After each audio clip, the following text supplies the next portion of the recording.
2023 hockey ବିଶ୍ୱକପ୍ କେଉଁ ଦେଶରେ ଆୟୋଜିତ ହେଉଛି? France, Bharat, England.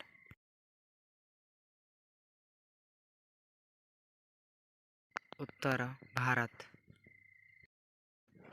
2023 ହକି ବିଶ୍ୱକପ୍ରେ କେତେଗୋଟି ଟିମ୍ ଭାଗ ନେଇଛନ୍ତି? 16 ଗୋଟି, 12 ଗୋଟି, 8 ଗୋଟି।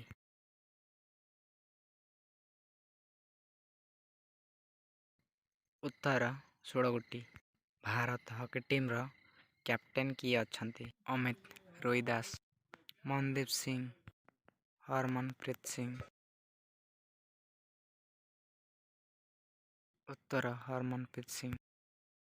ଭାରତର ବୃହତ ହକି ଷ୍ଟାଡିୟମର ନାମ କ'ଣ? Kalinga stadium, Birsa Munda stadium, Nehru stadium.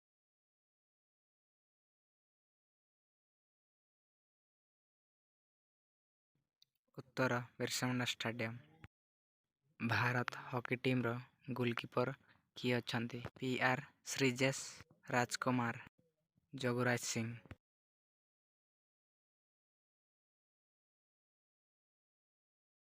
ଉତ୍ତର PR ଶ୍ରୀଜେଶ। 2018 ହକି ବିଶ୍ୱକପ୍ର ବିଜେତା କିଏ? Netherland, Belgium, Bharat.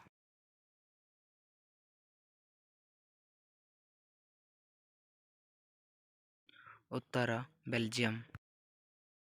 ହକି ବିଶ୍ୱକପ୍ର ଉଦ୍ଘାଟନ ସଙ୍ଗୀତ କିଏ ଗାଇବେ?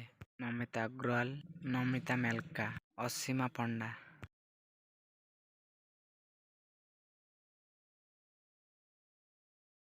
ଉତ୍ତର ନମିତା ମେଲକା। ବିର୍ସା ମୁଣ୍ଡା ଷ୍ଟାଡିୟମ କେଉଁଠାରେ ଅବସ୍ଥିତ?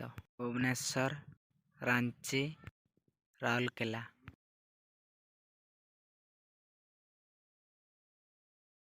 ଉତ୍ତର ରାଉରକେଲା। ହକି ବିଶ୍ୱକପ୍ ପ୍ରଥମେ କେବେ ହୋଇଥିଲା? 1971 ମସିହା, 2004 ମସିହା, 2014 ମସିହା।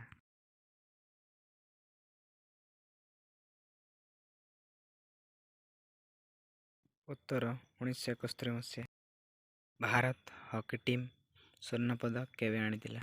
1971 ମସିହା, 1975 ମସିହା, 2008 ମସିହା।